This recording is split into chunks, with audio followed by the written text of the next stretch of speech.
दिनै जों बिजेपिनि नीति आरो आदर्शखौ मोजां मोननानै जों दिनै बिजेपि दोलोआव जगदान जाबाय। 29 नं सुक्लाय सेरफाङाव जे रनेन्द्रनाथ नार्जारी सारनि जि खामानि मावनाय बिथांनि पार्टिखौ जों मोजां मोननानै जों दिनै बिजेपि दोलोआव जगदान जाबाय। दिनै जों एग्जाम्पल होनो थाङोबा जोंनि बे सुक्लाय सेरफाङाव जि डेभेलपमेन्ट जादों जेरै ITI स्कुल, ड्राइभिं स्कुल, जेरै पार्क आरो बिदिनो माथावरि बिराद डेभेलपमेन्ट जानायखौ नुनो मोनदों। थ' बेफोरबायदि मोजां खामानिखौ नुनानै दिनै जों UPPL आरो BPFनि जों लोगो इयुथनि लोगो जों बिजेपि दोलोआव जगदान जादों। जिहेतु नोंथाङा BPFनि सासे गोख्रों मावथिमोन, जोङो बुंनो थाङोबा बिथां बारग' EM मा जाहोननि थाखाय बिथांखौ जिहेतु दिनै नागारना फैनो गोनां जादों BPF? जोबोर दुखुनांथाव बाथ्रा बिथाङा कुइसन खालामबाय। दा बिनि सोंथिखौ आङो माने मोजाङै बुंफोरथि होनो हानाय नङा। इन्टारनेलि बहुद खोथा दं। स' दिनै BPFआ नुनायावसो गोख्रों जानाय दं, लेकिन नाथाय इन्टारनेलि सिङाव BPFआ जेबो गैया। स' जों बिजेपिनि जि गोख्रों खामानि मावनाय, जिहेतु आरो बिजेपिया सेन्ट्रेल आरो स्टेटआव आरो दिनै काउन्सिलावबो जथाय सरकार दं, बिथांमोननि बोलोखौ नुनानै दिनै जों बिजेपि दोलोआव जगदान जानाय मेन कारना बेनो।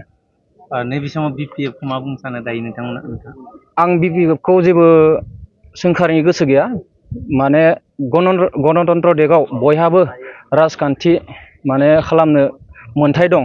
स' जों बेखौ दिनै जों जाय पार्टि जों बिजेपि दोलोखौ मोजां मोननानै जों दिनै बिजेपिनि आदर्शखौ मोजां मोननानै खामानि मावनो फैदों, बेनोसै।